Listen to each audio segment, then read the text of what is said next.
This is a regular meeting of the School Board of Kenosha Unified District Number 1. Notice of this regular meeting was given to the public by forwarding the complete agenda to all requesting radio stations and newspapers. Copies of the complete agenda are available for inspection at all public schools and at the superintendent's office. Anyone desiring information as to forthcoming meetings should contact the superintendent. Please stand for the Pledge of Allegiance. I pledge allegiance to the flag of the United States of America and to the republic for which it stands, one nation, under God, indivisible, with liberty and justice for all. Roll call, please. Mrs. Schmaling? Here. Miss Adams? Here. Mr. Price? Here. Mr. Tierney? Here. Mrs. Landry? Here. Miss Stevens? Yes. Mrs. Motter? Here. Next we have awards and recognition, and we have none tonight. Next would be the introduction and welcome comments by the student ambassador, who is not here. Okay. Well, the superintendent's report. And thank you. The two safety incidents we experienced in the past several weeks have put a renewed focus on KUSD's safety measures. After the incident at Roosevelt, the district was able to quickly include a plan in the February referendum for controlled entrances that was developed years ago for the 7 remaining schools that do not have them.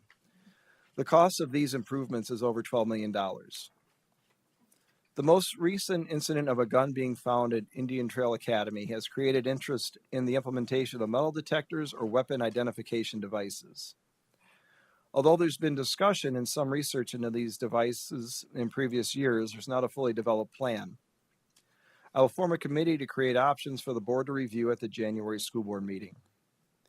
Some of the factors that any plan must consider when looking at a metal detector or a weapon identification plan include the scope of the implementation, identifying which schools will receive the equipment and additional personnel. The number of entrances at each school. Many schools use multiple entrances in order to spread out students and minimize the potential for conflicts between students at before the start of the school day. The number of entrances into the schools will need to be reduced based on equipment and staff available to supervise the personnel. In addition to the cost of the equipment, there's also a need to staff the entrances. This needs to be accounted for in the cost estimates.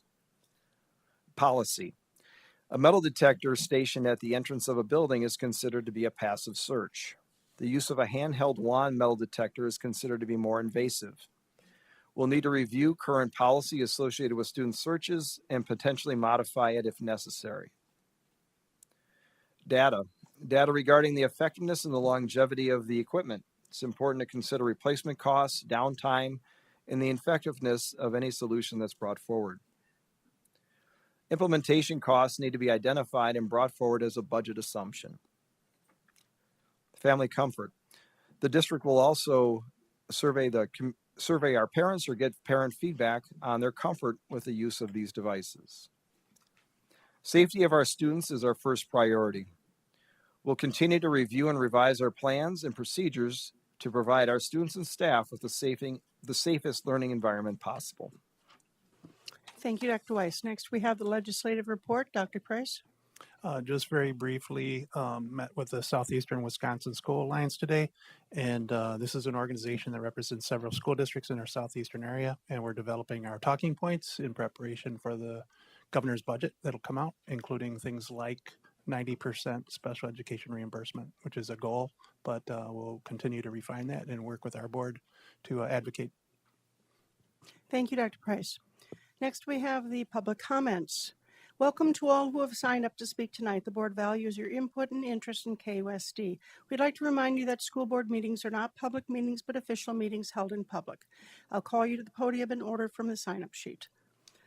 Any written comments received prior to the meeting have been shared with the full board. Names will be read into the record upon request. To ensure board meetings are conducted in an orderly and productive manner, all public comments, no matter the topic, are subject to the regulations outlined on the sign-up sheet and podium pertaining to time limits, proper conduct, restricted topics, when board members may respond, reasons for recess adjournment, usage of signage. Each speaker will have 3 minutes, and this portion of the meeting will conclude after 45 minutes. When you arrive at the microphone, please state your full name for the record. Our acting board secretary, Stacy, will keep the time. And the first speaker is Robin Cullen.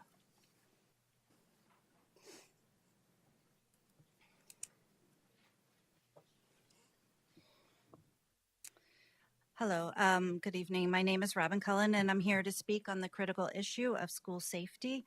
Ensuring the safety and well-being of our students and staff requires more than just physical security measures. It demands a comprehensive approach that focuses on prevention, community building, and support. First and foremost, we must prioritize building a strong, inclusive community within our schools. When students feel connected, valued, and supported, they are far less likely to engage in harmful behaviors or feel isolated. Programs that promote peer engagement, inclusivity, and respect can go a long way in fostering a positive school culture. This also means taking a firm stance against bullying in all its forms, whether it's verbal, physical, or online. Bullying doesn't just harm individual students, it tears at the fabric of our school communities. And we need clear anti-bullying policies, robust reporting systems, and accountability measures to ensure that every student feels safe and respected. Strong communities help prevent problems before they start. Second, threat assessments must be a cornerstone of our school safety efforts. Identifying risks early and addressing them appropriately is one of the most effective ways to prevent incidents. This includes training staff to recognize warning signs, intervening with at-risk students, and developing clear protocols for managing and mitigating threats. Third, we need to expand mental health services across the district. Many students who are struggling emotionally or socially need support long before they reach a crisis point. By investing in more counselors, social workers, and mental health resources, we not only improve safety, but also create an environment where students can succeed academically and personally. Fourth, I urge every board member to publicly commit to passing the upcoming referendum. This referendum isn't just about funding, it's about making an investment in the future of our children. It's about ensuring we have the resources to fund threat assessments, mental health services, and security enhancements that will make a real difference. Finally, let's remember that safety isn't just about reacting to threats, it's about creating an environment where students feel valued and safe to be themselves. A school culture built on connection, kindness, and community is the foundation for a safe and thriving learning environment. So I call on this board to take decisive action, prioritize mental health, commit to anti-bullying measures, fund preventative strategies, and most importantly, engage with students, parents, and staff to create solutions that work for everyone. The safety of our children and the strength of our community depends on your leadership. Thank you very much. Thank you. Next, we have Elissa Worthy.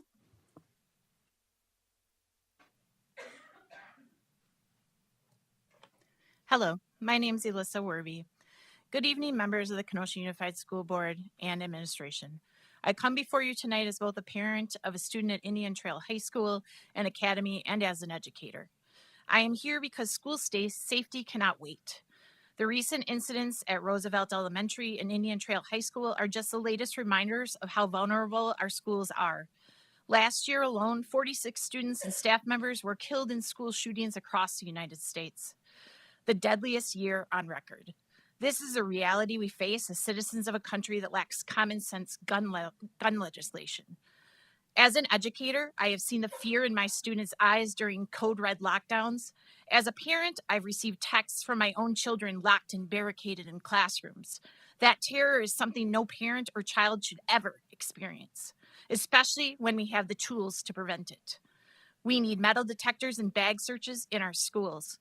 Some argue that we don't have the staff, that it's too expensive, or that it contributes to the school-to-prison pipeline. But I ask you, what is the cost of a life? How do we justify doing nothing? We go through metal detectors at concerts, sporting events, and airports. It's time to bring that same level of protection to our schools. Many other school districts already have these measures in place. While I understand this isn't a foolproof measure, it does act as a deterrent from bringing contraband into schools. This could save lives.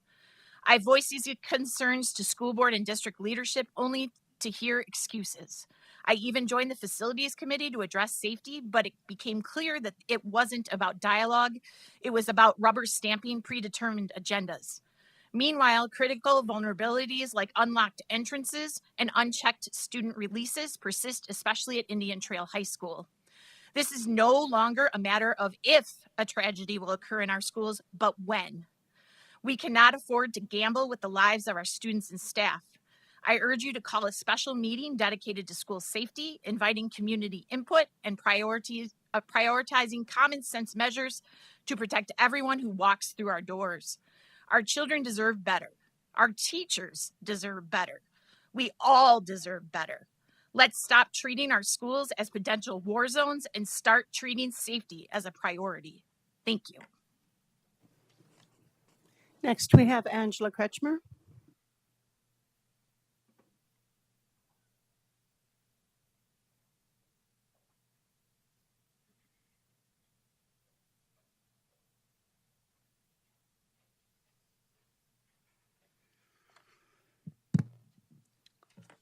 Good evening. I'm Angela Kretschmer. My son is at Indian Trail. I'm thoroughly disgusted with some of the Kenosha Unified School Board. You were elected to keep my son and students safe, make sure that our money, the taxpayers, was spent effectively. You have not done this. You're asking for a referendum of $23 million from the taxpayers to bail you out of your mismanagement of money.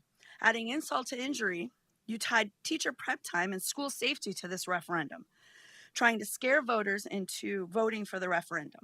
We can't get good teacher candidates and we can't retain the teachers, the good teachers, because you spent our money on administrative staff positions and benefit packages that don't benefit district or our students. I believe that you, the board, should focus your efforts on changing policies that you can remove teachers and staffs that are harming our students and keep the good ones. Within the last year and a half, you have allowed more than 12 alleged pedophiles in our school that we know of. I'm disappointed with the lack of transparency from the board and communication. In Indian Trail alone, there has been an orchestra teacher pedophile, and now a bilingual community liaison that is an alleged pedophile, whom you fired in November. I never received any communication on either one of these points. Now you want to allow biological boys and girls private spaces. Your job as a board is to provide safety for all students, which includes women and girls. Allowing biological boys and girls in women's private spaces and on their sports team is a violation of women's rights, which is what Title IX was originally intended. Don't forget that Moms for Liberty and other states have a pending lawsuit and an injunction to stop any kind of policy that would allow biological boys and girls private spaces and sports. And it is being enforced in 12 of the 31 schools in KUSD. This includes policy 6770 and 6700. The schools are Lance Middle, Prairie Lane, Tremper, Bullion, Chavaz Learning, Forest Park, Indian Trail, K-Tech, Lakeview Tech, Mahone, Roosevelt, Summers. If your son or daughter doesn't go to one of these schools and you want your school on this list, reach out to me, kretschmerforkusd@gmail.com. I want to help you sign up. I want you to help you, the parents, keep your kids safe at schools. I've lost confidence in this board and this school district to keep my son and our students safe. Thank you. Next is Paul.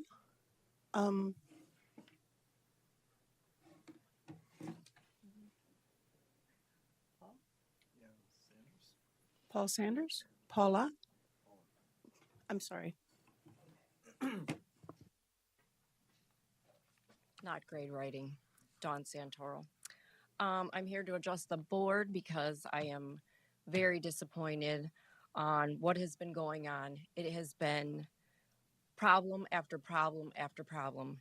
KUSD, school closings, low test scores, multiple teachers accused of sexual misconduct. Now I've heard something about boys being allowed in the girls' bathroom and locker rooms and possibly sports. We are here to protect all kids, not just a few. Unfortunately, there are some people on the board that choose to not let members that are new talk and bring things forward to work through things. We need to have an open mind. We need new ideas and concepts to change what is going on. KUSD is a mess. Everybody knows it. I had a mom today tell me, I'm pulling my kid out. I can't do this anymore. You're losing students. I mean, what is the goal here? I don't understand.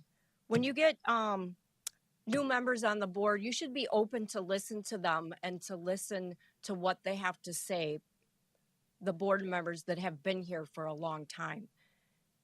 Everyone should be working together for our community.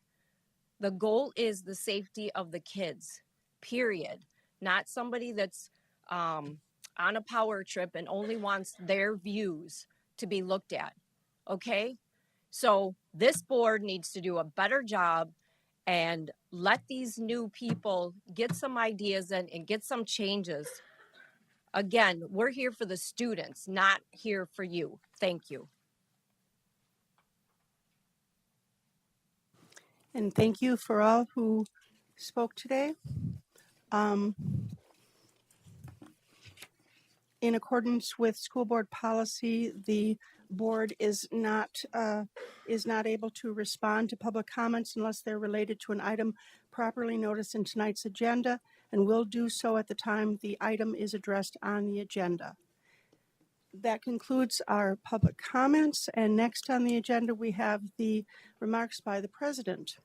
I'd like to take this opportunity to provide an update on the communications plan underway for the upcoming KUSD referendum, which will take place on Tuesday, February 18th, 2025. This referendum is important for our district and community. We're committed to having everyone get the information that they need to make an informed decision.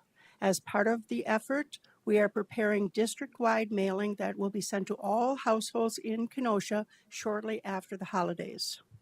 This will provide key details about the referendum and how it supports our commitment to student success. In addition, we'll be hosting a series of community town hall meetings to share details with the public and answer questions. These meetings, as posted on our website, are scheduled as follows. Thursday, January 9th at 5:30 p.m. at Bradford High School. Thursday, January 23rd at 5:30 p.m. at Ruther High School. Thursday, January 30th at 10:30 a.m. at the Educational Support Center, and Tuesday, February 4th at 5:30 at Lance Middle School. Beyond these efforts, we are continuing to share regular updates through the KUSD Bulletin newsletter and our social media platforms. We invite everyone to visit kusd.edu/referendum for the latest information, including a frequently asked questions section and other valuable resources. Our goal is to ensure that everyone is well informed about this critical initiative for our district. Thank you for your support. Let's work together to move KUSD forward. And next we have any administrative and supervisory appointments? And there are none. Bring us to the consent agenda. I move to approve the consent agenda items 10A through H, but pulling item 10I for approval. Okay. I'll second. Okay. So all the items except for item I. All right. Is there any? Correct. Thank you. Motion made and seconded. Discussion? Hearing. Yeah, I'll just state my reason for that. Sure. I just think that 10I, although it's a second reading, is something that's very important to the board. So I think that deserves some discussion. Okay. All in favor of the other items? Oh, yes. Discussion. We'll get to item I in a moment. We were going to, okay. So What do you mean we're going to get to that? we're going to, okay, the motion Is Has to it approve been- everything except is for to item approve I, which is three everything board ex- members ex- putting ex- something on the agenda. except for The one I. thing that she doesn't want is the one thing that we're not going to approve. Okay, hang So on. we've already voted on. It'll just get moved to the end of the Of course it agenda, will. and you will discuss It, and it, vote it just on go, it will go to the end or it will go after the consent? end of the agenda. At the end of the agenda, then we will focus on item I. Okay. All right. Other discussion on that? Okay, so we're still going to consider it. It just gets moved to the end of the agenda. All in favor signify by saying aye. Aye. Opposed? Okay, chair Nay. votes aye. Motion passes, and we will consider item I at the end of the agenda. All right. And that brings us to there is no old business. That brings us to new business, the annual financial report and audit. Thank you, Madam President, members of the board. As we get situated here, let me reintroduce to my left, Lisa Salo, who is the accounting manager for KUSD in our department. She not only prepares this document, but also throughout the year uses her previous expertise as an auditor of our district to kind of keep us in line and make sure we have a smooth audit. So I will turn it over to her and she'll introduce the team from the independent auditors of Clifton Larson Allen too. Good evening. Yes, I'm Lisa Salo. I'm the accounting manager for the district. And to my left is Amber Jewiski. She is the principal with Clifton Larson Allen, or short CLA.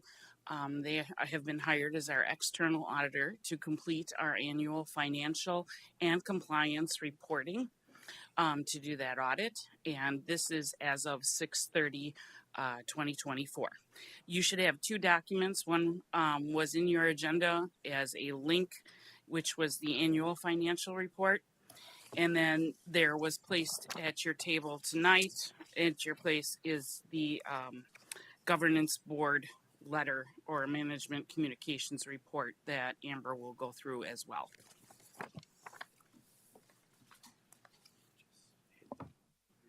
All set? Yep, I think so. Thank you for having me. I'm going to try to keep this short and sweet, high level. If there's ever any questions that the board has, Lisa and Tarek have my contact information. Would be happy to answer any of the questions at that time. And if you have any tonight, feel free to interrupt. So I'm going to, on the financial document, so the thick bound document that I believe you might have gotten electronically, I'm going to start with our independent auditors report. We've audited the accompanying financial statements of the governmental activities, each major fund, and the aggregate remaining fund information of Kenosha Unified as of and for the year ended June 30th, 2024. In our opinion, we have determined that we feel that the financial statements that you have, that the district prepared, are correct and materially correct in all aspects that we have tested upon. So that's a clean, unmodified opinion, the highest opinion we can provide from an audit standpoint. We do not look at every transaction of the district. We use materiality thresholds, risk-based approaches, communications with the team, and so forth that we use to determine our testing accordingly. Management is responsible for the preparation and fair presentation, of the financial statements. Lisa does a great job of that, and that is done through a formal signing of the management representation letter done by the business office. Our responsibility is to issue an opinion within the standards, and our independent auditor's report is about 4 pages. That would be a good nighttime reading for the standards. So a clean opinion. Everything went really well. Lisa's very prepared and provides the information timely and complete. So very important there. The other part that we look at during the audit is the internal controls of the district. We do not issue an opinion on those controls, but we would be required to disclose any non-compliance or any significant deficiencies or material weaknesses that we have. And we did not have any findings and no non-compliance. So that is in regards to the internal controls. As always, there's things that we look at that we provide a verbal recommendation or a reminder, and that's constant throughout the entire process. A lot of times, just maybe remembering to sign off and date and some of those things. Nothing that arises to that level, and that's more of just a good reminder because things get busy over time. So, very good from an internal control standpoint. Lisa's very thorough in their team and really has some good segregation of duties from that perspective. So. In addition to the internal controls, we do, the district does receive over $750,000 in federal aid. So you are required to complete a federal and state compliance audit. That we do issue an opinion on. So we have some certain criteria that we use to select programs for. For 2024, we tested Title I and child nutrition on the federal side. And on the state side, we tested state special ed and the general aids. So we would be required to disclose any findings that we had with those programs. And we did not have any findings for either one of those or any of those 4 programs. Excuse me. Again, we don't look at all of the transactions. We use federal sampling guidance and so forth to make those selections. So that is the financial report. Then the staple document that you should have is really kind of a summary of that, but I just want to touch on a couple key points here. There were no new accounting policies adopted for fiscal year 24. You will have GASB Statement 101 coming here in fiscal year 25 that we've already been in discussions on. The accounting estimates, there are a number of accounting estimates within the document. There's only one that we felt was significant enough to disclose to governance, and that's the other post-employment benefit that the district offers to the employees. On page 2 of that, there were no difficulties encountered in performing the audit and no disagreements with management. And on the same note, no uncorrected misstatements or material corrected misstatements. The rest of that document is the management representation letter, management taking responsibility for the financial statements. Are there questions? I guess just in terms of, can you just say a little bit more about the sampling procedure? Is it like 10% or 30? What do you? Yeah, it's actually based off a risk and population. So the easiest example I can give you is if you have over 250 transactions, you're testing a minimum of 25 within that program. Okay. Broken down by disbursements, payroll, so forth. And it can go all the way to too many. Other questions? Ms. Adams? I don't recall. Did your firm do the report last year? Yeah, yes. You did? Okay. Lisa prepares most of the Excel financial statements, and then we put together the disclosures. So. Okay, thank you. If there's no other questions, is there a motion? Like to make. No action needed. Information. It's, gotcha. Thank you. Thank you. Thank you. And on to the next one. That brings us to the one there is going to be action on, Policy 5200, School Admissions and Discontinuance of Policy 5250, Emancipated Minors. First reading. Madam President, members of the board, these policies kind of go hand in hand. Thus, the recommendation to discontinue 5250, since it was only 2 sentences, and we just incorporated it as per the WASB recommendation. The school admissions policy was last updated as a policy in the late 90s. So long overdue. There have been some modification changes over that time as where we view school admissions into our programs, and this was an opportune time to address this after the board's recent right sizing and adjustment for school closures and boundary changes, just to reaffirm how we place students and what those rights are for parents, both resident and those approved through the open enrollment process. I'll be happy to answer any questions. Questions, Mr. Keckler? Hearing none, is there a motion? Move to approve. Motion made, a motion to approve I'll second. and seconded by Mrs. Stevens. Any discussion? Just Dr. Price. appreciate the thoroughness in which you walked us through the piece here.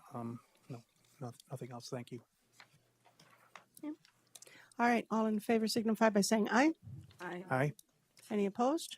Chair votes aye, motion passes. Thank you.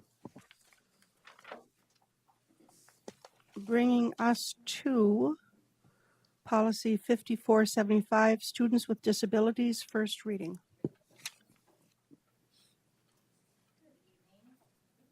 Good evening. I'm here with Stacy Guggenberger, Director of Special Education, and we have revised Policy 5475, last revised in 1999. So since that time, there's been a shift in guidance for provision of programming for students with disabilities within the school setting. Our policy did not align with many recommendations from DPI. So we have that policy updated, and it outlines programs and services as determined by the student's IEP based on the assessment of their needs, alignment with DPI now, and a creation of a special education policy and procedure handbook with all of the IDEA procedural pieces. We can answer any questions. Questions? Dr. Price? Just in the weeds, in terms of the removal of the assignment to detention, can you explain why? Because there was another policy that reviews like discipline. So. Yep, thank you. Any other questions? Is there a motion? Motion to approve. Motion, Mrs. Landry, motion to approve. Is there a second? Second. Seconded by Dr. Price. All in favor signify by saying aye. Aye. Any opposed? Motion passes. Chair votes aye. Okay, that was a first read. First reading. So Got very excited. Very, It very can- excited. Sorry about that. it First can read, go to s- but motion still passed. The policy didn't pass, but the motion passed. Come on. Wonderful. All right. All right. All right. Taking us to policy and rule 5570. Same people. Same people, including plus one. Laura Stone, Thank who you, Laura. is the school's culture and safety coordinator. So this policy has been revised as well due to our shift in need for students' positive social and emotional development. The rule has been updated. Things like staff awareness, professional learning, and instructional programming for personal development has been included and detailed. If you have any questions on this policy, we are here to answer. Questions? Mrs. Adams? Yes, on the page number 71, that last paragraph, assignment of responsibility, where it states that the Director of Special Ed and Student Support shall have primary administrative responsibility and accountability to the board for overseeing and coordinating the district's approach. I don't see how, I mean, when it says directly to the board, and it doesn't mention the superintendent, I'm just wondering if that's something we need to correct there or add there. I mean, I can see that them being accountable to the board, but at some point they need to go through the superintendent before the board. Thank you. We can add that. Yeah, Thank you. maybe like superintendent / designee is how it's in other policies, so that could be the change. Thank you. Other questions? And again, this is a first read. Okay. Is there a motion? We still need a Move to approve with that one minor change. I'll second. Okay. Motion been made by Mrs. Adams, seconded by Mrs. Stevens, with the change for adding the superintendent as a first read. All in favor signify by saying aye. Aye. Any opposed? Chair votes aye. Okay. Bringing us to, oh, another one. All right, we're You guys are so busy. still your audience. Okay, policy 6421, services for students with disabilities. You got it. Okay. All right, this revision includes services for students with disabilities, including Section 504 plans that had been omitted from this policy in the past. So we have added that in accordance with the law. It identifies the identification process, the evaluation and accommodations that would be determined by the team, and it includes a complaint resolution process as well. Questions?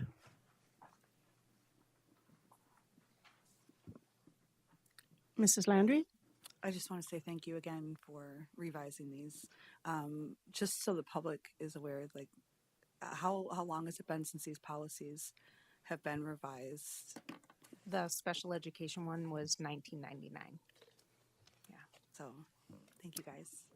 Yeah.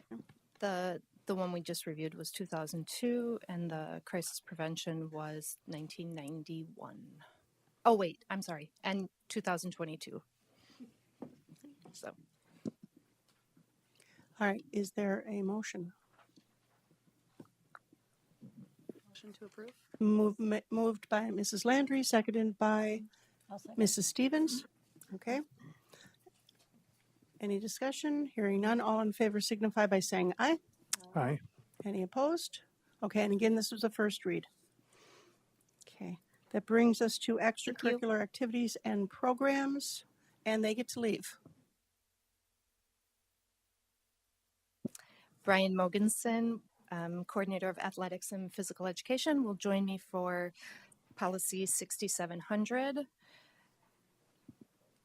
Thank you, Brian. So this policy was last updated in 2017. We have updated non-discrimination language, communication of activity opportunities, optimizing scheduling, and clarifying supervision and details regarding funding in this policy. Any questions? Right. Dr. Price? This is kind of rapid fire, so I'm trying to consume all the implications here. So with Brian, it's good to see you again, by the way. Anyways, in terms of the funded in a manner that's consistent, is this meaning equitable in terms of across all the sports, or how are we, describing consistent? Well, as far as funding works for athletics, yes, that's a consistent budget that's funded annually, and we make sure that there's equitable spending between each of the programs from school to school. So you'll look at the budget for the football program or the girls basketball program at Tremper, it's exactly the same as it is at Indian Trail. As far as the extracurricular activities, that is more of a intramural funded activity where a school has some discretion based on student interest. So when it comes to some of those programs, you'll see different clubs and opportunities at schools. That's not as consistent from school to school because it's based off of student interest. But when it comes to extracurriculars that are applied to the WIA, such as all of our athletic programming, that is very consistently funded. Yes. That excludes donations made to schools? Yeah. So yes, it does. Now each program can fundraise on their own. And obviously, Tara, if I misstep on the way I'm explaining this, please feel free to tell me to be quiet. But each of our programs they do their own fundraising. And then that would be funded. That funding is housed locally at the schools in their school activity accounts.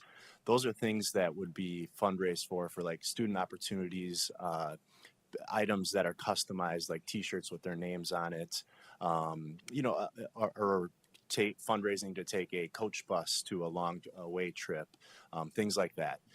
What we supply from the district funding is more like it's equipment and things that stay within the program that are needed for coaches to conduct practices, for kids to compete.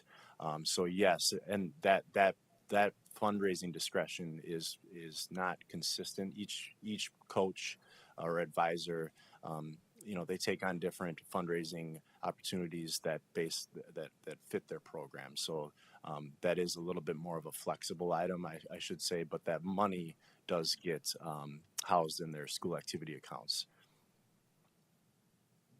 Other questions? Okay, hearing none. I'd like to make a motion to approve. Yes? Is there a second? Second. Motion made and seconded to approve. All in favor signify, any more discussion? Mrs. Schmeling.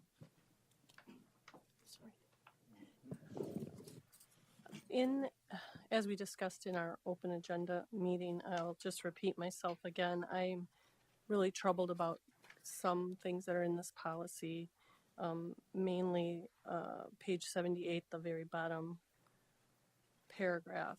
I just feel like this could be a slippery slope for many things and not protecting Title IX. And I really feel like we need to protect women and girls' rights in sports, and I think that this particular paragraph does not do that. This isn't about marginalizing one group, it's about ensuring fairness and safeguarding women and girls' sports. And this policy in particular, to me, the last paragraph does not align with that. So I understand inclusion, but I don't think inclusion cannot be prioritized over safety or over, or because of fairness. So I will be voting no for this policy. I just want to be transparent of why I'm voting no and to explain why I think this could be leading. And I read a lot about WIAA. I've researched some things and looked at some data and things that have been happening in schools with girls' sports, and I'm not on board with this. So. Anything else? Yes, Mrs. Stevens? Can you speak to that about the rules in WIAA?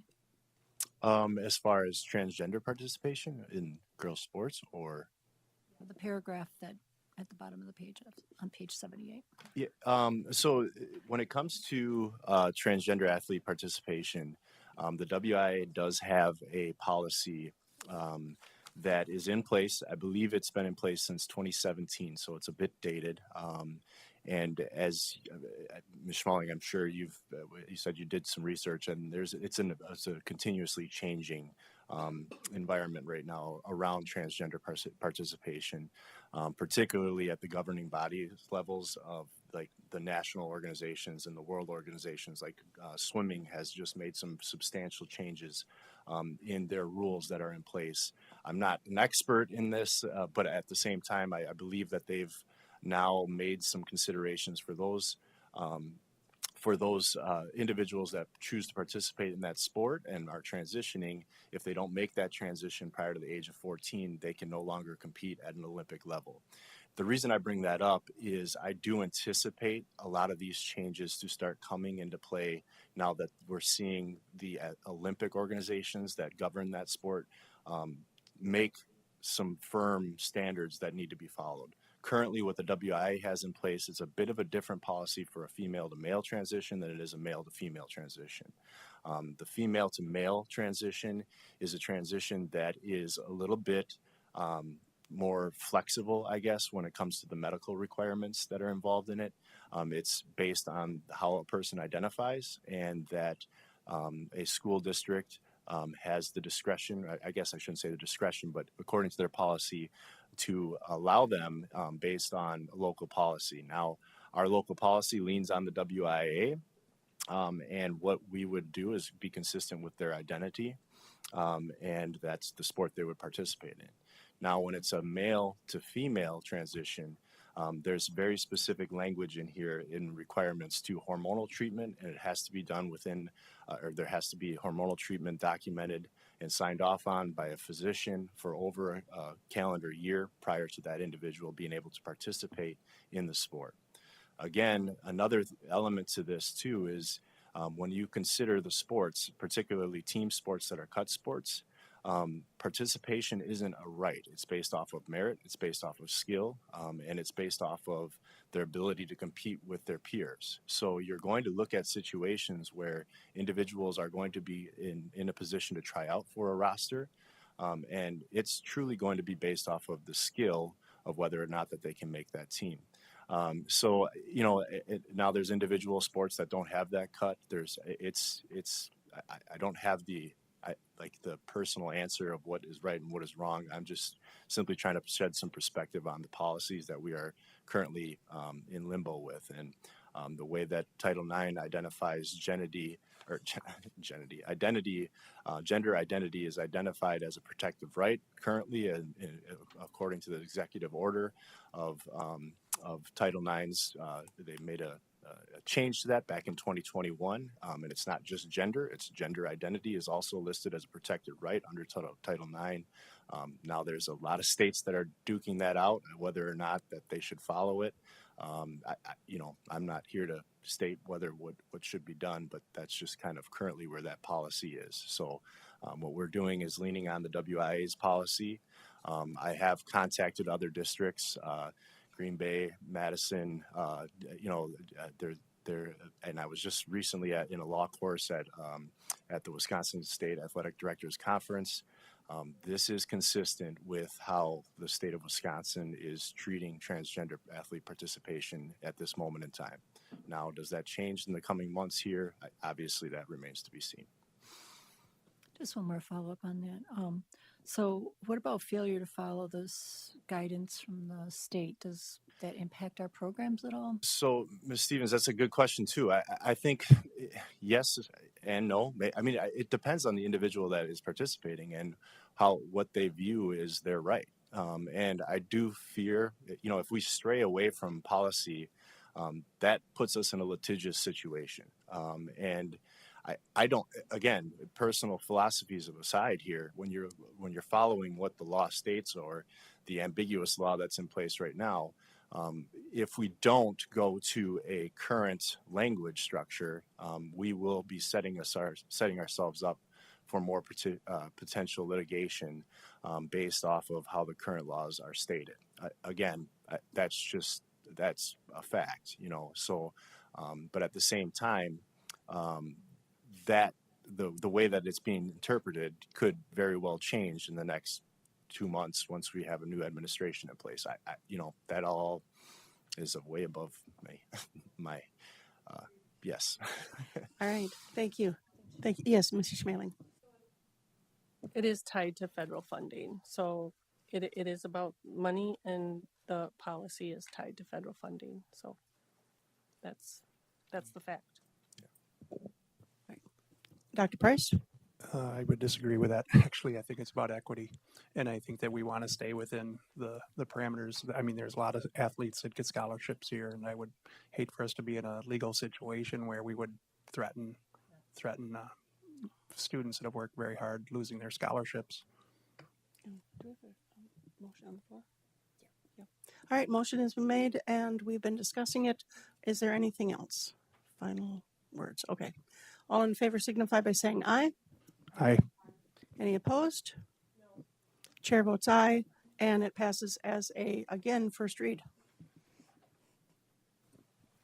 We have one more, 6770, and this is just a simple language clarification. 6700 references 6770, and the same discrimination paragraph has been updated in 6770. Questions? Yes, Mr. Tierney? So at the bottom of page 82, you guys stroke out or from providing separate toilets, locker room, and shower facilities. Like that was struck out of the old policy. You see it? So what is that saying? Like, so does that mean like if my daughter's on a swim team with a trans girl, she has to go in the locker room with a person with a penis? Is that what we're doing? So we would. So policy 5110.2, which is not what we're discussing today, but that is the policy that speaks of non-discrimination guidelines related to students who are transgender or non-conforming. And within that policy, and I don't have it up right now, but there are legal rights and protections, and the locker room, restroom accessibility language is in that policy. So efforts are made, and Mr. Haithcock his office has worked through that with principals and parents and students. Yeah, it says that policy says for locker rooms that we would look into the specifics of a situation, and so we have had transgendered athletes that participated in sports. We met with that family. The principal and I toured the facility. We found a private place where that student, the family was happy how it worked out. And so that's what this policy states, that we would look into the specifics of a situation. Is there a private area available? We would have to go through it and work through it with each family. But no, we have not had students of biological differences in sex in the same locker room changing with one another. Okay, I just questioned it because you struck out like providing separate bathrooms and locker rooms, so I thought we were getting rid of that. Yeah, and that's just consistent with the recommendation for language with WASB. Okay, that's why I just wanted some clarification. Yeah. Any further questions? All right. All in favor? Did we need a motion? We need a motion. Motion to approve. Motion has been made and seconded by Mrs. Adams. Any further discussion? All in favor signify by saying aye. Aye. Any opposed? No. Chair votes aye. Motion passes as a first reading. And that brings us to approval of the reading plan and lead position. I am here today to propose a position that is the reading plan lead. This is a teacher's extra assignment that we would provide a supplemental pay for a teacher taking on these roles and responsibilities in response to Act 20 requirements. We know that the classroom teacher during the work day has a lot of responsibilities and will have more responsibilities in response to Act 20. This additional pay would be given to one individual at the school every 200 reading plans, and it's coordination and management of those reading plans within our student information system, within the testing portal, within progress monitoring, within communicating to the families, and making sure all of the reading plans are inputted and there's a progress monitoring process as well as a communication process that needs to be we need to ensure that that process is happening in every school, PK through third grade. So that's an added responsibility that we cannot put on our teachers, and we need oversight at the school, at each school, to ensure that that process is happening. Questions for Wendy? Mrs. Adams. Yes, on page number 88, where it's talking about the stipend, I guess, for the plans. Yes. It does say over 200 plans, hire an additional employee. Are we approving that with this, or is it? Yes, that would be the schedule that we are bringing forward today. We have a lot of unknowns with Act 20. We're guesstimating that 200 plans per one reading lead would be an amount of plans that one could oversee.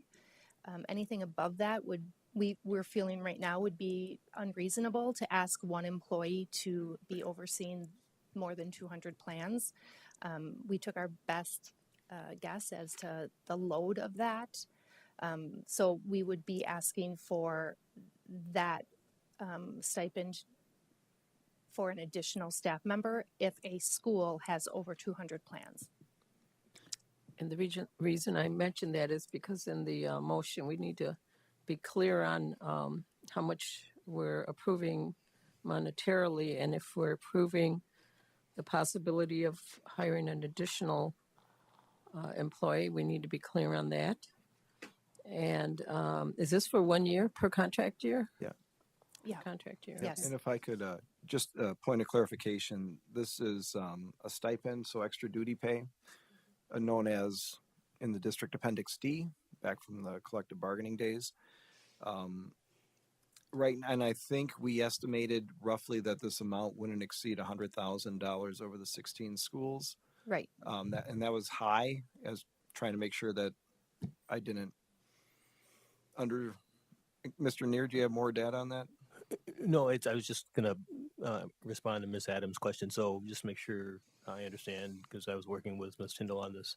It's not another employee, meaning another FTE. It's a current employee, and we would offer another stipend to them if they exceed that threshold. So we're not hiring another new body. It's somebody already currently in a role. Dr. Price, you had a question? Oh, just I remember, and this is for Wendy. If you could comment on the funds that are, I think it's $50 million that are held up in the Joint Finance Committee still. I had misspoke the other day. I said this was an unfunded mandate. Feels like an unfunded mandate. However, some folks, there's money that could be, and I know Ms. Adams is being responsible with a taxpayer here, and we're trying to be responsible with the funds, but we're not getting those funds, and we're given all these responsibilities. Do you care to say anything about that? So, yes, we have not received any additional funds. We've done professional learning thus far out of our current teaching and learning budget. Our professional learning that is tied to Act 20 is intense professional learning that is aligned to the requirements of Act 20. And we have developed very intense recommitment to reading plan that we're doing within the system that we have right now. We are trying very hard to improve reading scores and improve outcomes for students. Yes, Act 20 has, we can say responsible for that, but we're looking at it as an opportunity to inform our teachers, to help our students get the focus lessons that they need. And it's a process, and right now it's not funded. You are correct. We are redesigning what reading instruction looks like. Mr. Tierney? I was talking to one of the people that wrote the Act 20 on Friday, and she said there's $50 million sitting at the state level that we can use for PD. We just got to request it. Have you guys, instead of us spending, there is money there for that. Yeah, I can address that, because I did bring that up at the last superintendent, the Big Five superintendent meeting with the state superintendent, and that was just a week or two ago. And if there's a process for that, I don't believe it's been communicated through DPI to us, because we don't, at this point, when I asked about it, I wasn't given a pathway or a form to fill out for that. So I know the money was earmarked for it, and 50 million sounds right. I just don't know how to go about getting our share of it. We are, for the February, and I believe it's February, special board meeting, where we go over the agenda. We are going, I do want to go into an Act 20 deep dive, because the law goes into effect in January, and we'll have our first data of going through the process of doing the assessments with students and how many students would get reading plans, and we'll be able to give I hope to give some really insightful experiences of the implementation, what went well, what barriers still exist. And I would also, I did send an email out, and I'll follow up with our elected representatives and senators, because I'd like them to come too. This was a bipartisan effort to improve reading across the state, and I really applaud the state for taking it on. We are running into some barriers, and I would really hope that our legislators would help us overcome some of those barriers to making sure all of our kids can read, because that is definitely something that everybody wants to see happen. So that's my hope for our February special meeting. Yes. And then also, I was talking to the same lady, and she absolutely was, do not spend money on this. We'll figure it out, because it's going to, we have instructional coaches that could do this. Like, there's an instructional coach at those schools. they can stop doing administrative tasks and then do the reading and then instruct the reading, coach. So this isn't Instead a of coaching creating more position. money and spending more money on reading. We should already be doing this like that. Like this should be something that we do an assessment, make a plan, 10 weeks later, do another set, right? That's how simple it's phonics. It shouldn't be this hard. I don't understand why we're spending a bunch of money. So instructional coaches coach teachers, and this is not in that realm. It's not, and instructional coaches might take on this position, or interventionists might take on this position because they are most closely related to the process and the systems that they use for interventions. But the coach role is to coach teachers in doing their instruction. So yes, they are close to reading and they coach teachers, but they're not responsible for reading plans. No, I get that. But in the beginning, maybe get our first assessment. Instead of spending money on this, have them drop down and do that task. They would know, they would learn all the system, learn everything. And then if we do have to fund it later. But wait until after we talk to the legislators and actually know what Act 20 is before we spend money on positions. Right. One of the, another one of the challenges with this law is that if we miss timelines or if we're out of compliance with Act 20, we can be sued in circuit court for failure to stay up to speed on our or meet timelines. I believe it's a 10-day notification to families after a reading test is taken. There are some parts of that law that are very focused on accountability to the point where we could end up in litigation.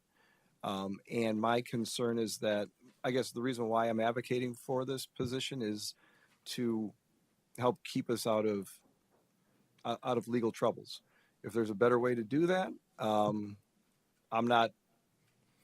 this is one of those things that I would hate to see. We put it on somebody who isn't focused on doing it, and we end up with litigation. That's my concern.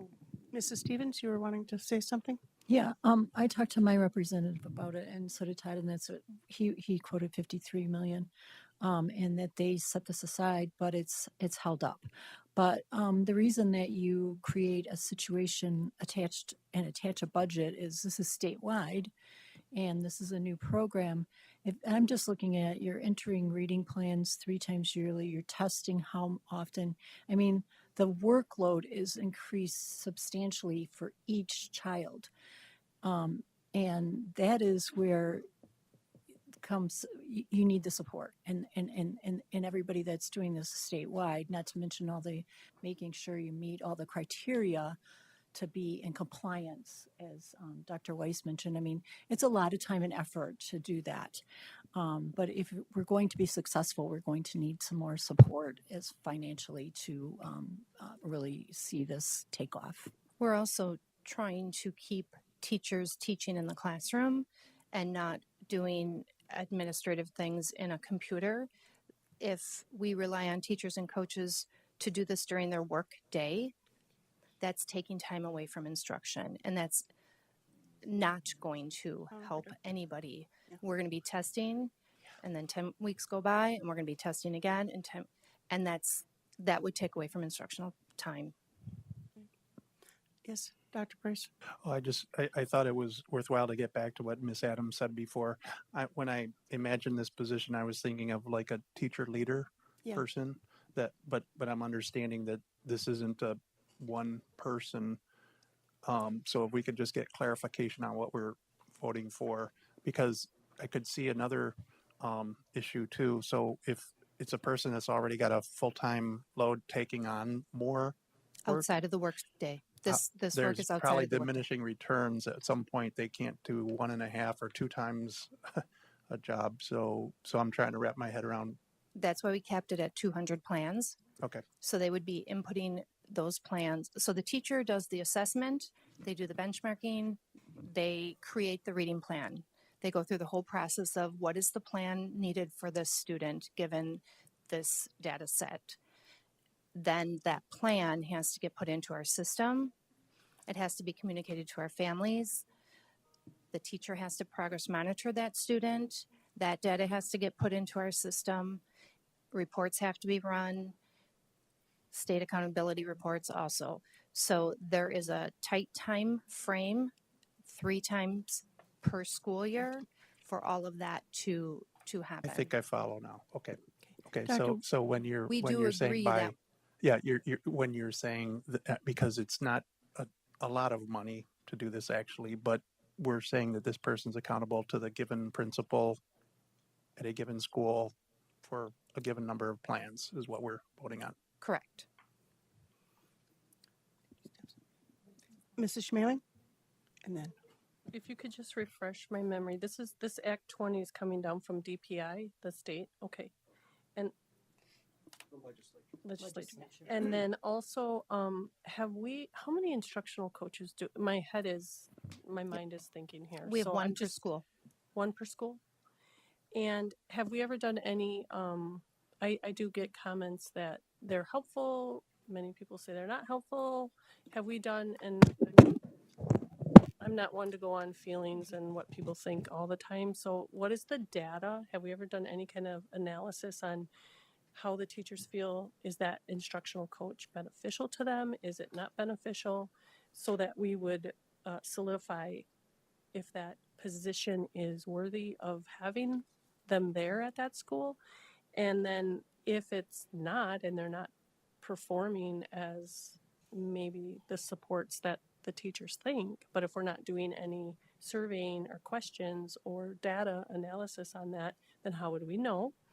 And could we possibly use those instructional coaches as, if they're not needed and the teachers don't feel, I'll give an example, Frank, and they don't feel they need their instructional coach. No one has contacted me from Frank, but I'm just giving an example. Would we be better off using a person in that position to do something like this? So our coaches, we do collect data on coaching cycles that they embark in per semester. I believe we collect that data per school. Is it data from the teacher's perspective? I would want to know if a teacher felt valued by that person or felt like they were, that was being a utilized position to enhance their teaching. If it's not happening, we shouldn't have them.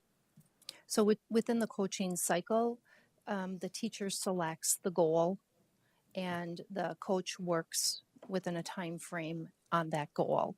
So the teachers that have gone through coaching cycles with that instructional coach would have that perception data or that impact data. We would have information from the coach. I'm not sure, and I can get that information from if we've ever surveyed the teacher within that coaching cycle about the effectiveness of the cycle. We also know that our coaches do other supportive things in our schools, such as work with the testing cycles and that type of thing. Some of our coaches also do interventions with our students when we don't have enough intervention allocated per school. So are you I can getting give the data impact from the coach herself or himself, or are you getting the data from the teachers that instructional coach should be impacting? Because if you're just getting it from the coach, it's information within the coaching cycle. There are points within the coaching cycle that they respond to. And I can get some of that information for you. I just think it would be helpful just to know if that position Evaluate the is position. a position that is needed. okay, well, we're wandering a little. Mrs. Stevens, did you have something? No, I think I'd like to make a recommendation. I'd like to make a motion on the administration recommends the Board of Education approve the newly created job position, job description, and stipend for the reading plan lead to support schools with implementation, monitoring, and communication of reading plans in accordance with Act 20 requirements. Yeah, I'll second. Okay, motion made and seconded. And we've had a thorough discussion here. All in favor? Yes, Can I just one more. ask the maker of the motion to consider putting in the number of plans and the amounts on page 88 in that motion? Yes. Yep. Just the top part, the 1 to 50, 51 to 100, 101 to 150, and 151 to 200. So you're asking the maker of the motion to include the money as outlined on page 88? Yes. Right, okay.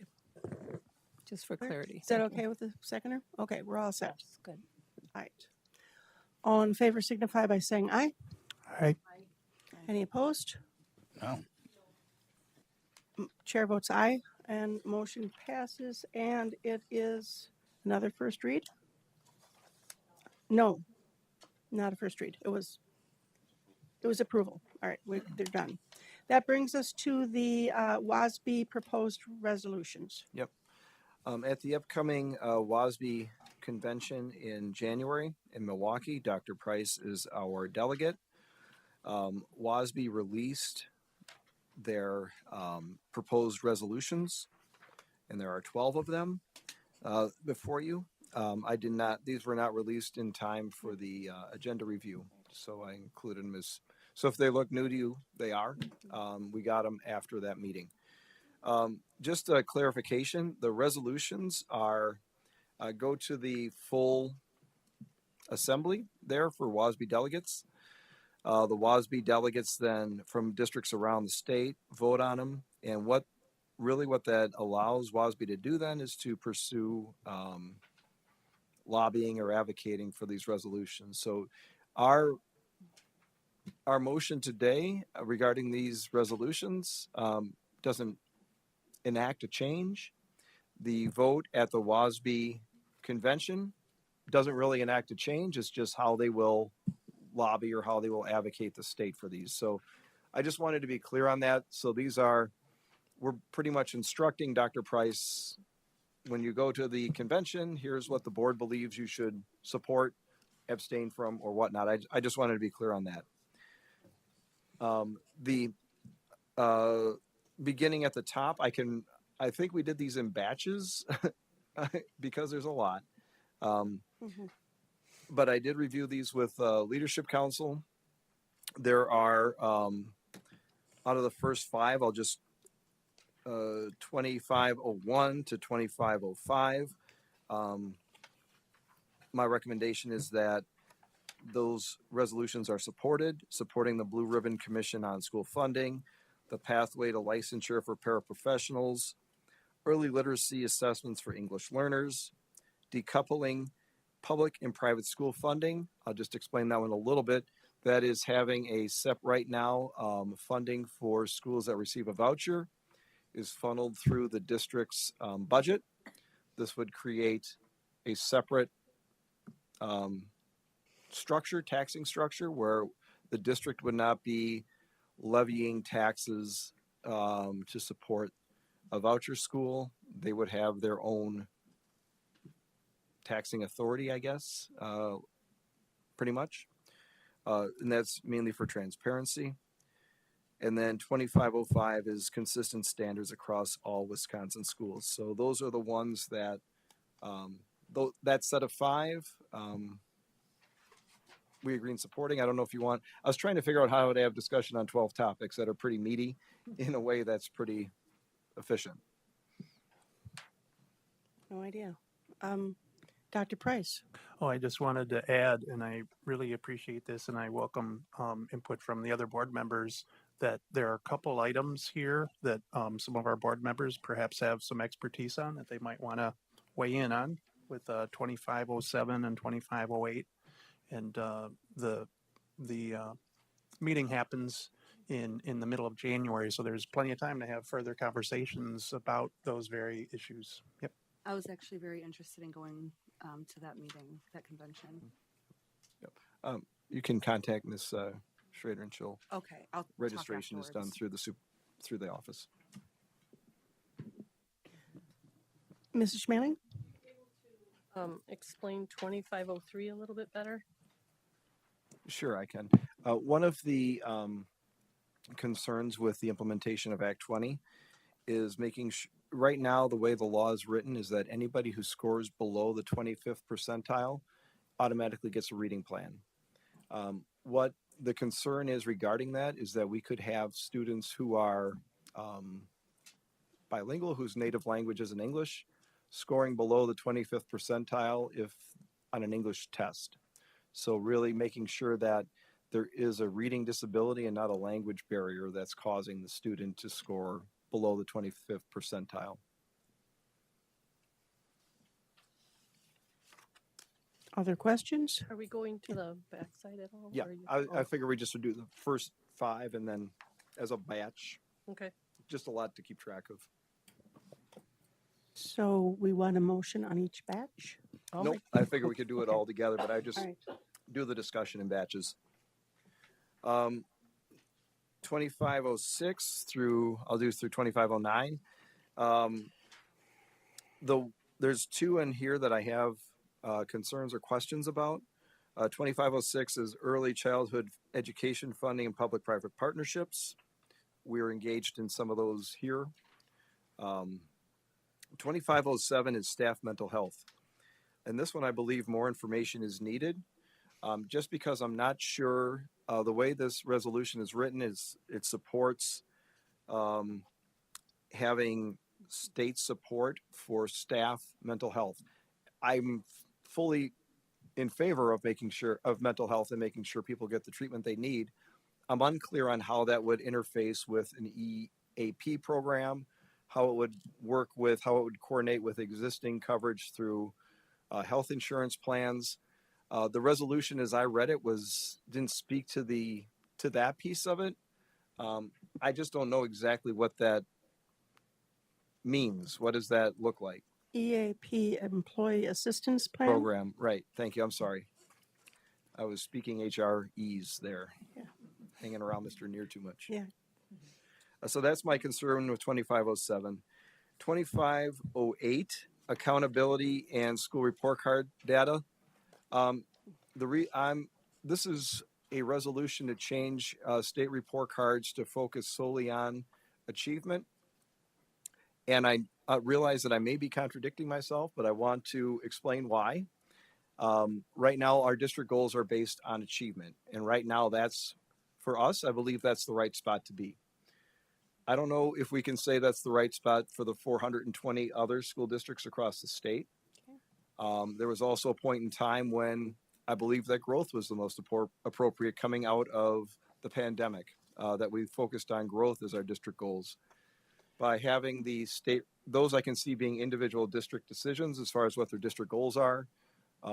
Having the state report cards only focused on achievement as opposed to achievement, growth, indicators for, and this is, I'm looking at Mr. Keckler because this is his world. Graduation, attendance, and other priority areas.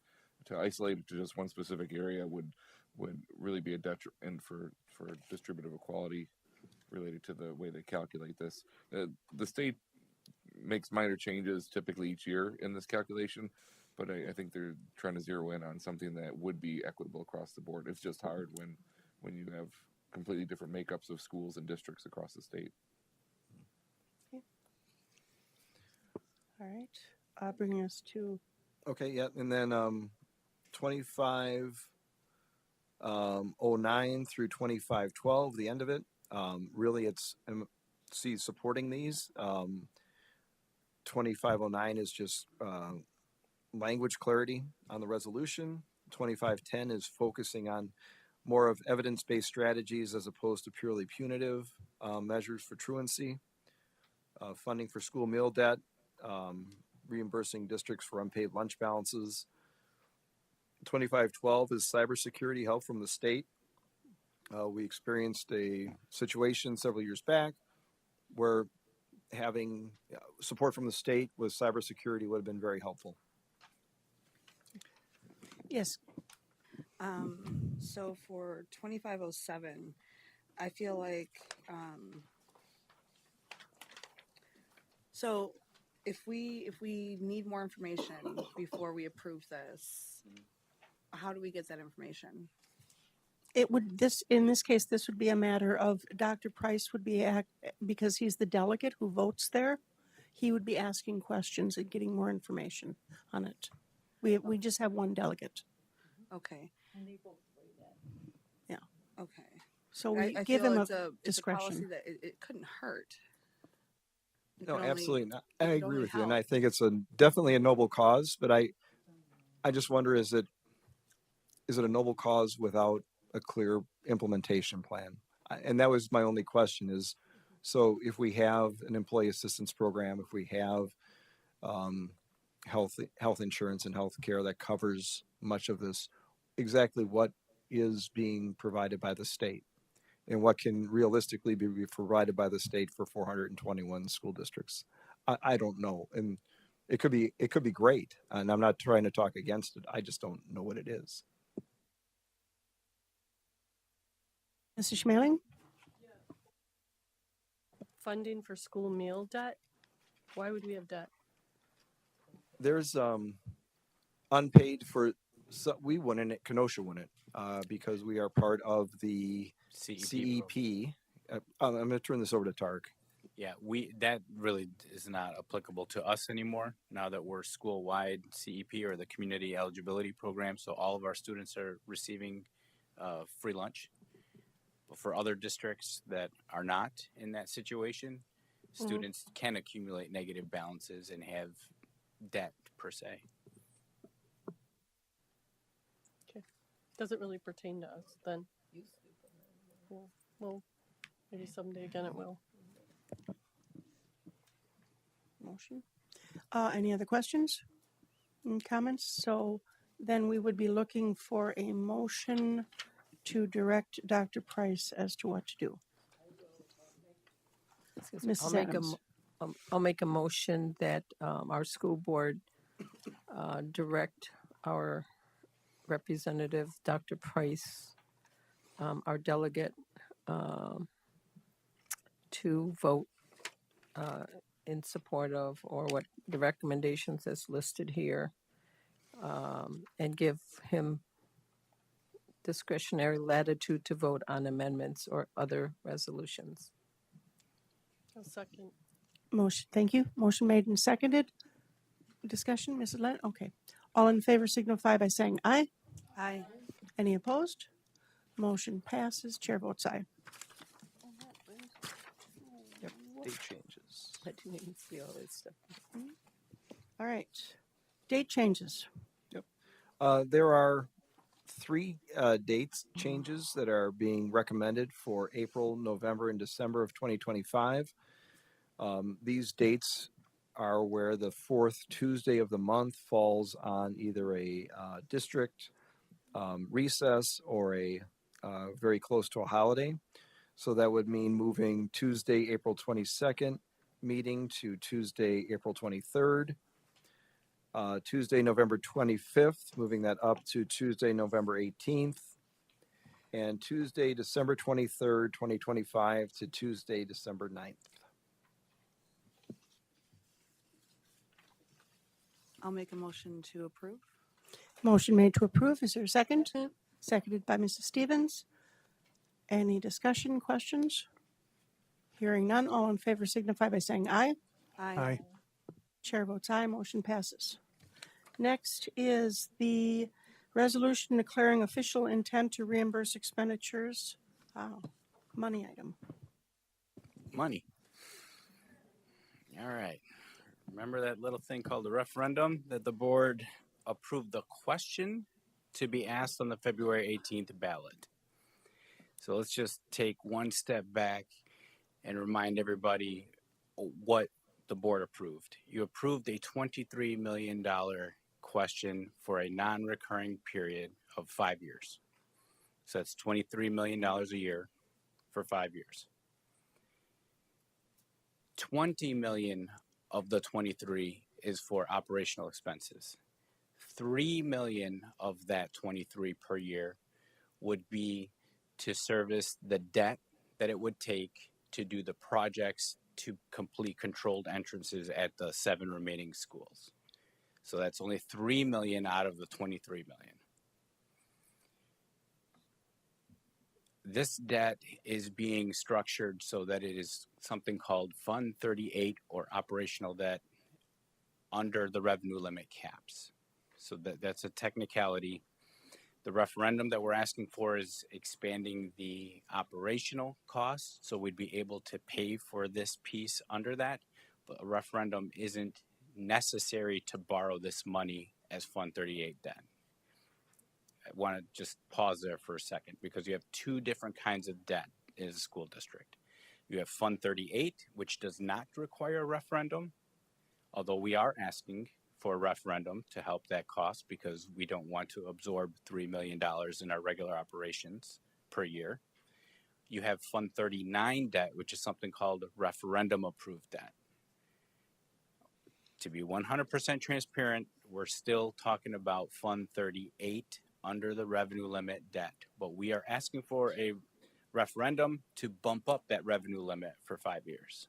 Does that make sense, everybody? Okay. So because of the nature of our district, we are eligible for what's called tax exempt bonds. So that's the kind of debt that we'd be issuing, or promissory notes. There's IRS rules that if you're going to pay yourself back for things that you're spending before you actually borrow the debt, you have to have a resolution on the books that says we are intending to do that. So you're consciously saying we realize and acknowledge that there's going to be some expenditures that the board will pay for before you receive the proceeds of this borrowing, but we are intentionally and consciously saying we will pay ourselves back once we do the borrowing. So the reason why that's important in a project like this is because we have a really tight timeline. So the intention for those 7 projects, and it's going to be pretty disruptive around the district for a year here. We're going to knock out 7 projects within a year. The design work has to start. We can't wait until after the February referendum question and then the borrowing process that goes in after that to even start design work and pay the vendors for the design work.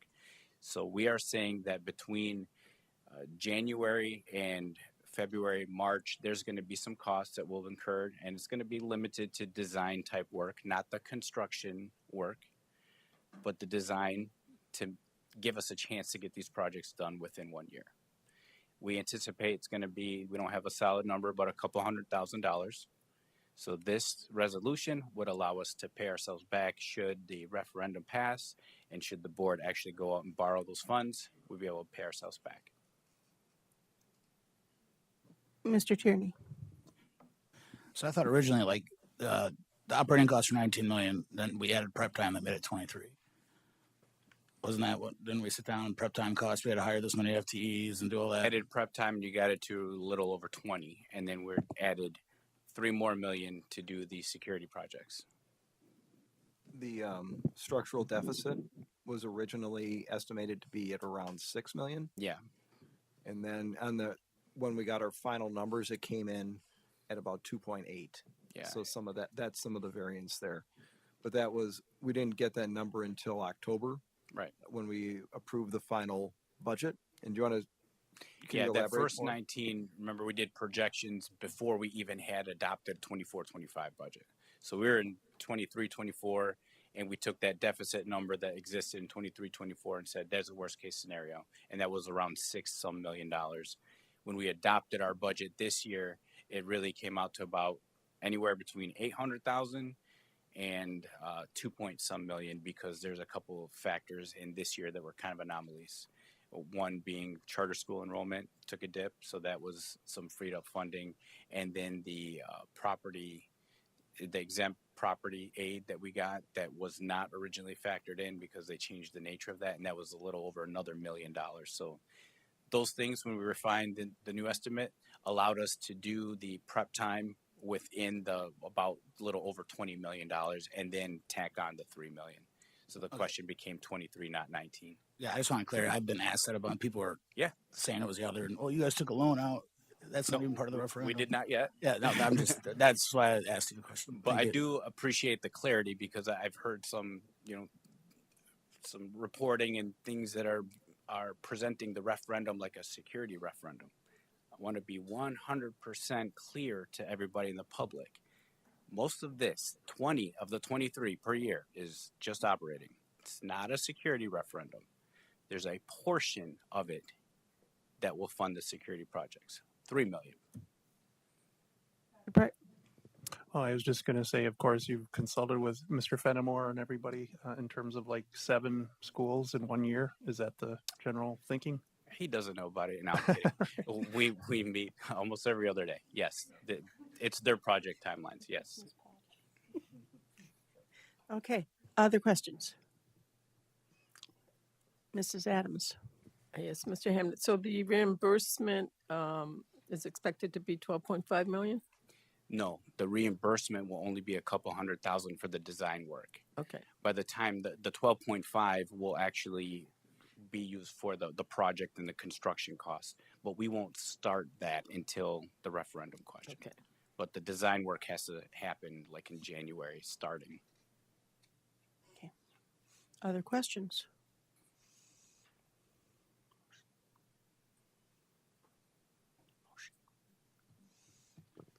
I'd like to make a motion. Thank you. I'd like to make a motion that we approve the attached resolution prepared by Quarles and Brady in order for the district to reimburse itself $100,000 or $200,000. I wouldn't put a number You on want it. to put a number in there? Okay, we won't Whatever put it. those costs come out. Okay. Reimburse itself for security project costs that occur prior to the potential proceeds of a later borrowing. No, second. Motion made and seconded. Any further discussion? Hearing none, all in favor signify by saying aye. Aye. Any opposed? Chair votes aye. Motion passes. Thank you. Brings us to the National Mentoring Month. Mrs. Stevens?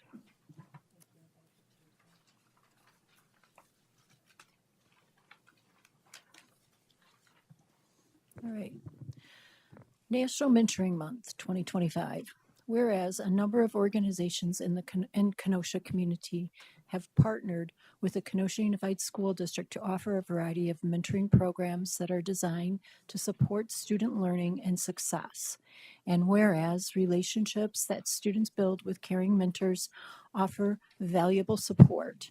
And whereas quality mentoring encourages positive choices, promotes self-esteem, supports academic achievement, and introduces young people to new ideas. And whereas mentoring provides the skills needed to build strong, positive relationships with family, friends, and community members.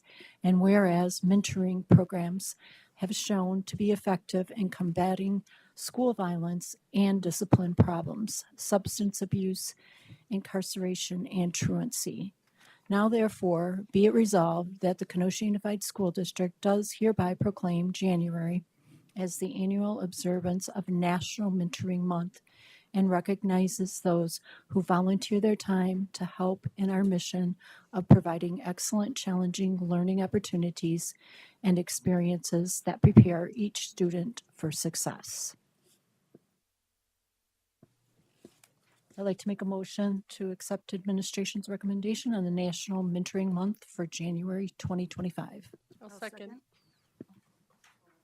Okay, seconded by Mrs. Schmeling. All in favor signify by saying aye. Aye. Any opposed? Chair votes aye. And now that brings us back to the beginning of the agenda. Ms. Stevens? Yeah, okay. Item I, which was pulled aside, policy 8712, school board meeting agenda preparation and dissemination. Mrs. Adams? I'd No, like to Dr. Price? I'd actually like to make a motion. I'd like to table this to the Personnel and Policy Committee because Table or move to committee? Move to committee thank you, move to committee to the Personnel Policy Committee. I'll That's my second motion. that. Mrs. Schmeling, you're shaking your head. That's your committee. Okay. For discussion. I'm not sure that the committee's the right place because how much of our public that is in attendance at those committee meetings will understand really what it is that we are trying to achieve or that we're trying to accomplish within the getting something on the agenda. Can I speak to my motion? Okay, so the rationale is I spoke with another couple school board members from other districts to see how they do agendas. And part of what I understand with the spirit of this, and I strongly agree with the spirit of this, is that we need to make sure minority voices are protected, that minority voices can be heard. But there's language in our motion that to me is rather unclear in terms of may request. It's not shall. There's no binding nature to it.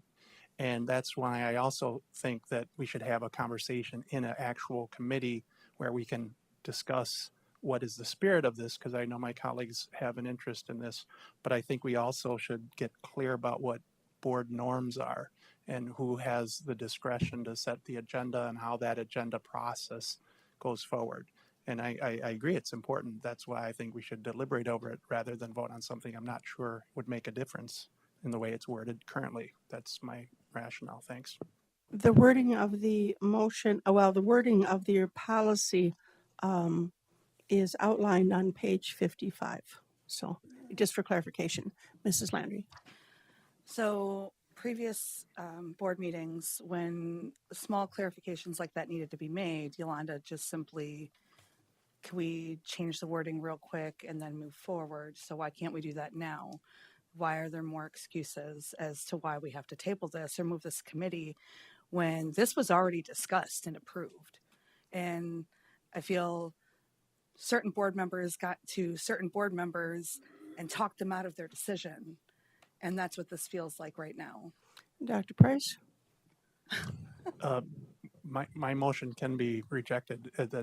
I made the motion that this go to a committee, and everybody has the right to vote that up or down. And if it's voted down, we can come right back to the language. But Okay. I think it warrants it because Mrs. Adams? Yes, and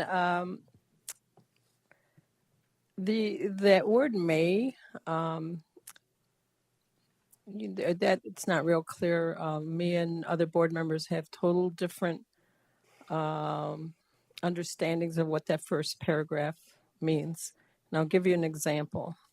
So for me, when it says, I know for the public, the agenda shall be prepared by the superintendent of schools under the direction of the board president. To me, that's clear. It happens between the board president and the superintendent of schools, except as otherwise specifically provided by board policy or rule. Okay. But then it says the board president may require a majority written request, and you can read the rest. So to me, that means the board president has that responsibility, but the board president, hearing from a majority of the board, or if this changes from 3 board members, can reconsider, and even though that person has that responsibility, they may say, oh, this sounds like it's important enough.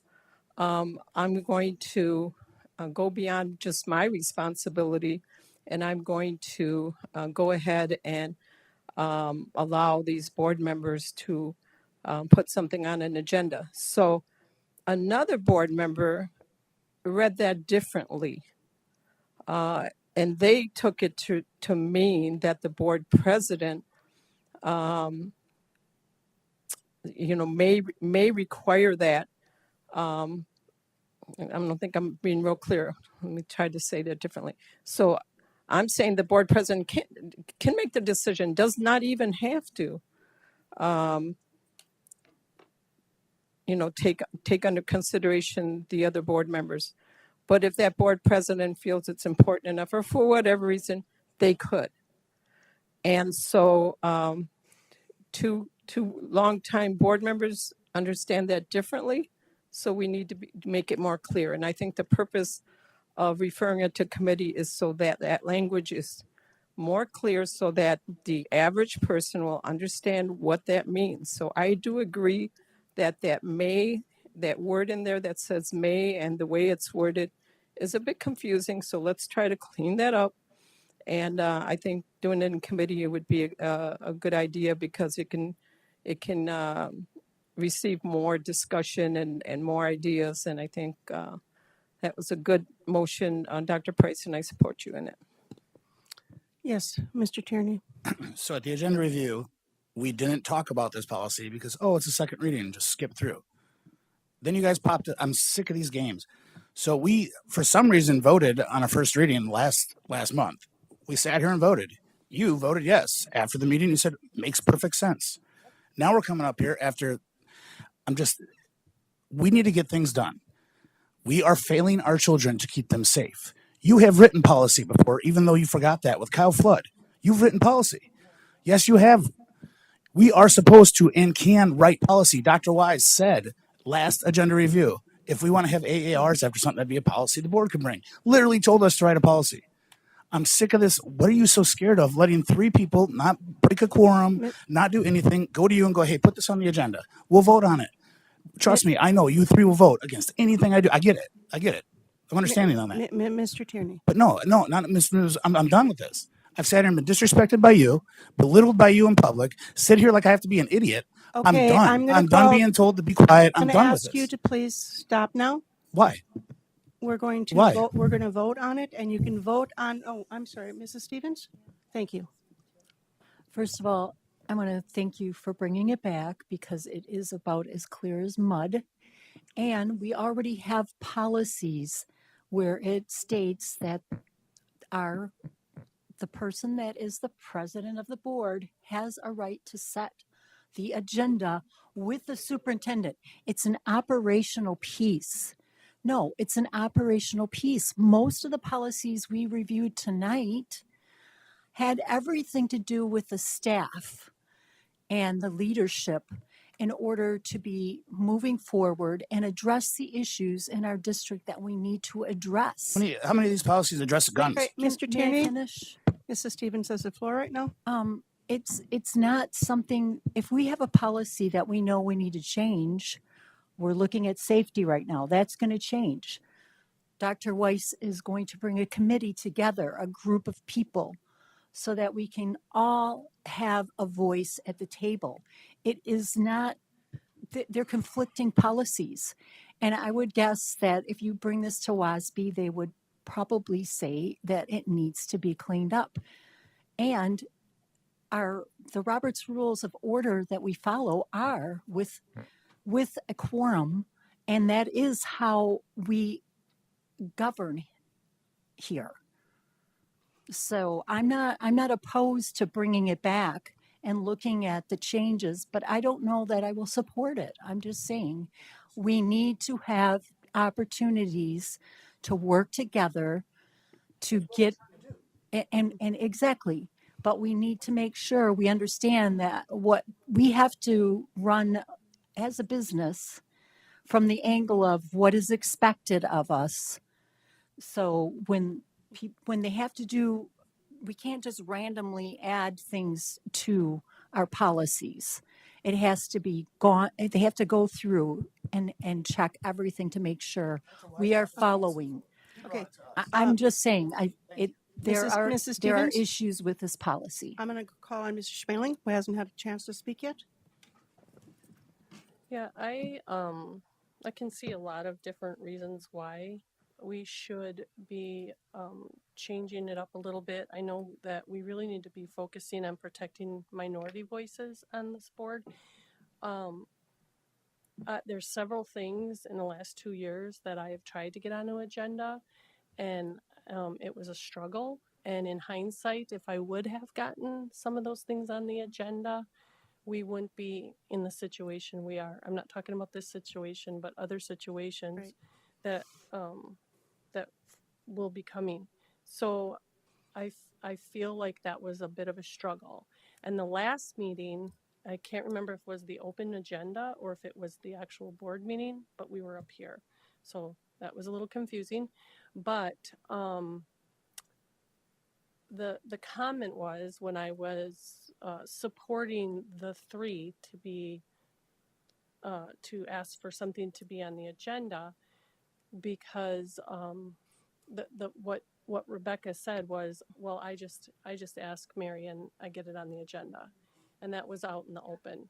did say that. So that just shows that things kind of lean one way, and we really need just to protect everybody and their voice, that to be able not to struggle. That's one of my struggles being on the school board, is that when I have constituents come to me and they are like, okay, let's do this or let's do this, and I work for the taxpayer. I don't work for teachers.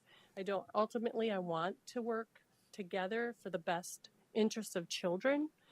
That's the ultimate goal, but that's not who hired me, and that's not why I'm here. I'm here for many reasons. So I think that we need to really open our minds about being a little more gracious in one another, and maybe change is okay. And I think that it will all be okay. We just have to embrace that. So Thank you, Mrs. To just clarify something. Excuse me, Miss. Mrs. Landry hasn't spoken yet. Okay. So I agree, we should all be working as one. We should be working as a team, but I have heard from certain board members that they can't see themselves working with opposing sides. So that's problematic. If we can't all work as a team, how are we supposed to get things on the agenda? If certain people are pitted against certain people, then how are we supposed to get things done? How can we get something on the agenda when we all can't sit down and have a civil conversation? How is anything supposed to get done? Mrs. Stevens? I want to make it very clear that I never said I just ask Mary and I get something on the agenda. No, I did not. Okay. I may Move on. ask her. I may ask her, but that doesn't mean it goes on the agenda, because the business of the school district has to come first. And that's one of my concerns, is that do we fill the district?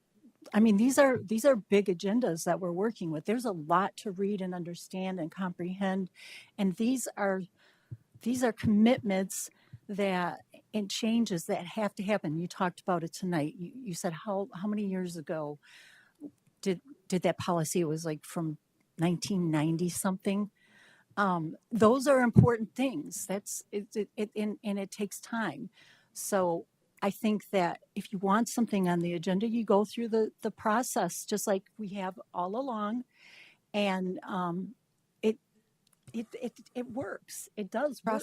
If the process works, then how come nothing ever gets on the agenda that actually needs to be on the agenda? Okay. Examples? Dr. Price? Examples, safety Excuse me, concerns? Dr. Price? I just wanted to pick up on what Mrs. Schmeling said, that we've had agreements on particular things that needed to be brought to the agenda, and it was a struggle, but I thought that it was actually very important, some of those issues to get forward. I've been on boards before this one, not school boards, where I've been very much in the minority. And so that was the spirit in which I voted for it initially. But what I'm concerned about is that we need to respect that the president does have a certain role. We vote for the president. We have to follow Robert's rules, and I think we do for the most part. So that's why I want to put it back to the policy committee so we get the language right, respecting the spirit of minority voice in here. But also we have processes and procedures, and it isn't like we can turn on a dime. Some of these agendas take a couple of months to put forward.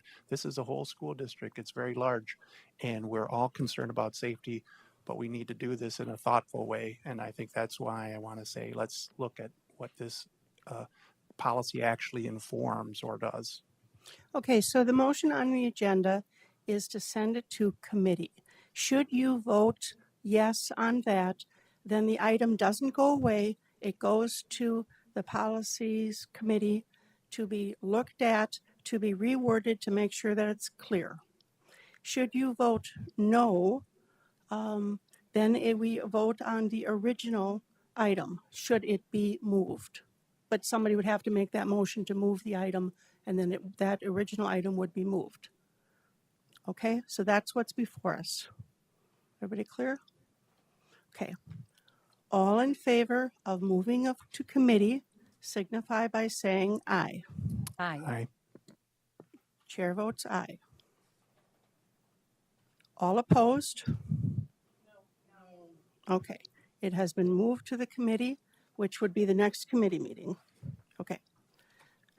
There are no donations to the district. So, Motion to adjourn? motion's been made. Really? Thank you, Luann. Just thank you, Luann. Just thanks.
That came first.